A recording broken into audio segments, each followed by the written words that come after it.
नमस्कार दर्शक बंधु आज क्षुद्र भिडियो आपण मानक स्वागत।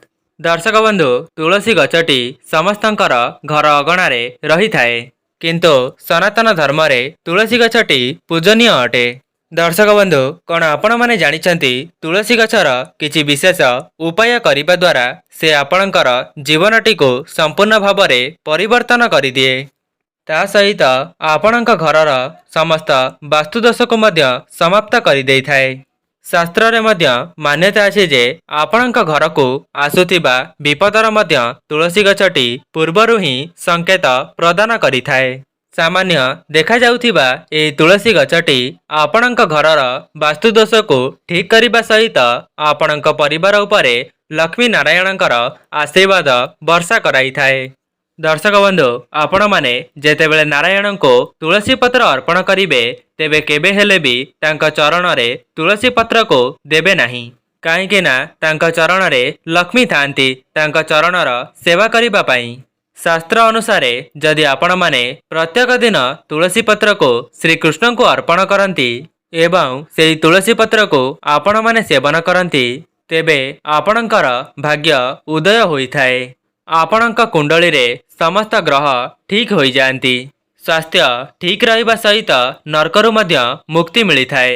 तंत्रशास्त्र अनुसार तुलसी गछर किछि विशेष उपाय रहिछि जहाको आजिर ए भिडियो रे मु आपण माननको बताइबा पई जाउछि। तुलसी गछटी आपणकर घरे रहिबा द्वारा आपणकर समस्त वास्तुदोष एवं धनजनित समस्या को मध्य दूर करिबारे साहाय्य करिथाए। जदि आपण माने तुलसी गछर किछि विशेष उपाय जानिबा पई चाहुचंती तेबे भिडियोटी को स्किप न करी शेष पर्यंत अवश्य देखंतु। आजिर ए भिडियो रे मु आपण माननको तुलसी गछर किछि विशेष उपाय कहिबी जाहाकु करिबा द्वारा आपणक जीवन रे जहा भी किछि धनजनित समस्या लागि रहिछि ताहा दूर हेबा सहित लक्ष्मी नारायणकर आशीर्वाद आपणक परिवार उपरे वर्षा हेबो।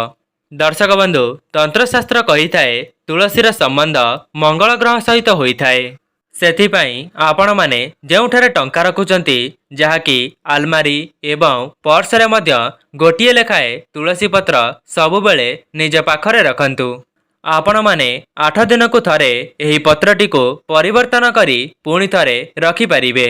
शास्त्र रे एमिति मध्य वर्णित अछि जे तुलसी गछटी टंका को निज आड़को आकर्षित करिबारे बहुत लाभकारी अटे। आपण माने जेउ स्थान रे निजर धन रखुचंती सेही स्थान रे गोटिए तुलसी पत्र को रखि दियंतु। एपरि करिबा द्वारा आपणक जीवन रे धनजनित समस्या केबे हेले भी देखा देबो नाही। दर्शक बंधु जेउ माने व्यापार वाणिज्य करूचंती जदि सेमानकर व्यापार वाणिज्य रे लाभ हेउ नाही तेबे आपण माननको गोटिए उपाय बताउछि। जदि आपण माने संपूर्ण निष्ठार सहित विश्वास सहित से उपायटी को करिदेबे तेबे आपणक व्यापार वाणिज्य रे बहुत उन्नति हेबा। तेबे आपण माननको तुलसीर 2टी पत्र नेबाकू हेबा एवं प्रतिदिन तुलसीर सेही पत्रटी को गोटिए जलपूर्ण ग्लास रे रखि दियंतु एवं ता परदिन आपणकर व्यवसायर समस्त कबाट उपरे ताकू छिंचन करंतु। देखिबे आपणकर व्यवसाय रे बहुत शीघ्र उन्नति घटिबो एवं सेही जल को छिंची सारिबा परे सेही तुलसी एवं ग्लास रे जहा भी किछि पानी रहिथिबो तेबे आपण माने कोनोसी गछ मूल रे ताकू ढाली दियंतु। जदि आपणकर व्यवसाय रे लाभ हेउ नथिला गराख माने आपणक दुकान को आसु नथिले तेबे आपणकर व्यवसायटी सुरुखुरु रे पुनर्बार चलिबो जहा द्वारा लक्ष्मी नारायणकर विशेष आशीर्वाद आपणक उपरे सदा सर्वदा रहिबो। दर्शक बंधु जदि आपण चाहंती धन वृद्धि हेबा पई सुख समृद्धिर वृद्धि हेबा पई तेबे आपण माने केवल गोटिए काम करंतु। आपण माने जे कोनोसी शनिवार दिन गहम पेसुथिबे सेथिरे कला जीरा एवं तुलसी पत्र पकाई पेसी दियंतु। जदि आपण माने किणा अटा खाउचंती तेबे आपण माने तुलसी पत्र को सुखाई गुंड करी सेथिरे मिसाई दियंतु। जदि पारिबे सेथिरे केसरर 2टी दाना मध्य पकाई पारिबे जहा द्वारा आपणक घरे सुख समृद्धिर वृद्धि हेबो। एमिति भी किछि लोक माने अछंती जेउ माननको चाकिरी चली जिबार भय रही थाए नचेत सेमाने भावंती जे मते केही बुझी पारु नाहंती। ତେବେ ଆପଣମାନଙ୍କୁ କେବଳ ଗୋଟିଏ କାମ କରିବାର ଅଛି।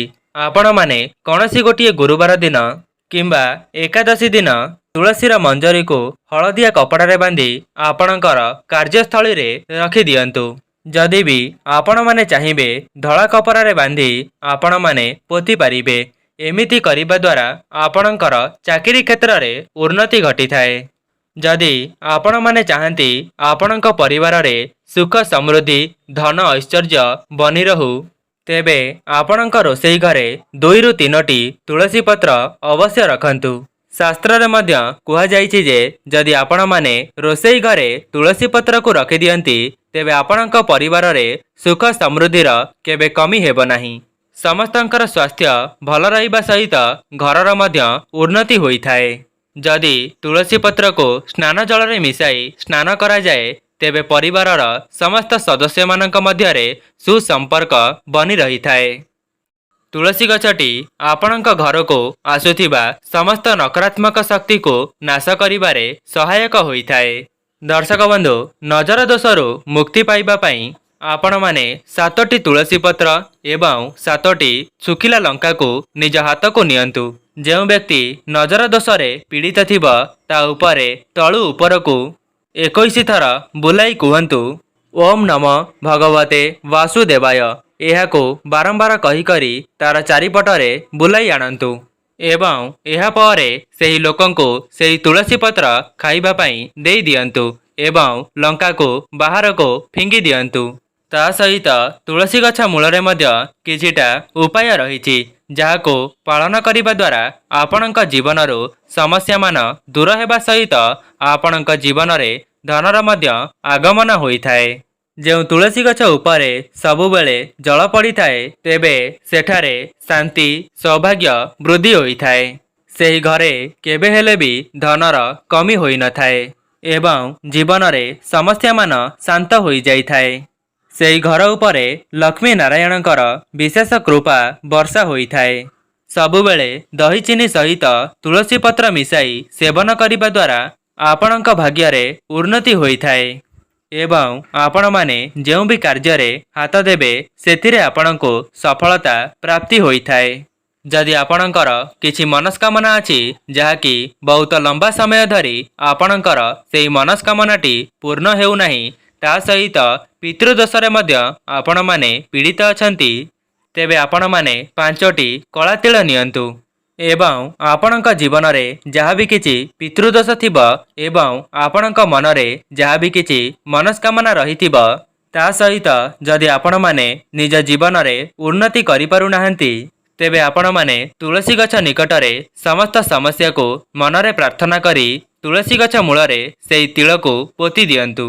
ଏହି ଉପାୟଟିକୁ ଆପଣମାନେ କୌଣସି ଏକ ଗୁରୁବାର କିମ୍ବା ଏକାଦଶୀରେ କରିବା ଦ୍ୱାରା ଏହାର ଚମତ୍କାରୀ ଫାଇଦା ଆପଣମାନଙ୍କୁ ଖୁବ୍ ଶୀଘ୍ର ପ୍ରାପ୍ତି ହୋଇଥାଏ।